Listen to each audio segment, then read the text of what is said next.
দাঁড়ান, আমাকে কিছু খাবার দেবেন? আপনি আমার সাথে বাড়িতে চলুন, আপনাকে খেতে দেবো। আচ্ছা ঠিক আছে। উপরে আসুন।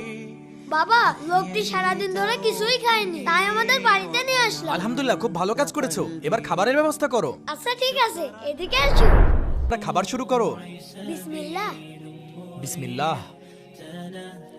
এই, তুমি বিসমিল্লাহ বললে না কেন? হুজুর, আমরা তো বেধর্মী, আমাদের ধর্মে তো বিসমিল্লাহ নেই, আমরা আল্লাহতে বিশ্বাস করি না। কি? তুমি আল্লাহতে বিশ্বাস করো না? বিসমিল্লাহ না বললে, আল্লাহতে বিশ্বাস না করলে আমার বাড়িতে কোনো খাবার হবে না। যাও এখান থেকে। ছোট ভাই, তুমি আমাকে খাবার খাওয়ার জন্য ডেকে আনলে, অথচ তোমার বাবা আমাকে অপমানি করে তাড়িয়ে দিচ্ছে। দাঁড়াও।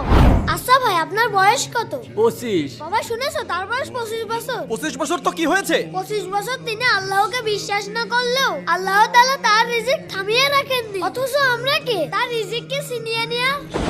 আমি বুঝতে পারিনি, আমার উচিত হয়নি তোমার খাবারকে ছিনিয়ে নেওয়া। তুমি খাবার খেতে পারো।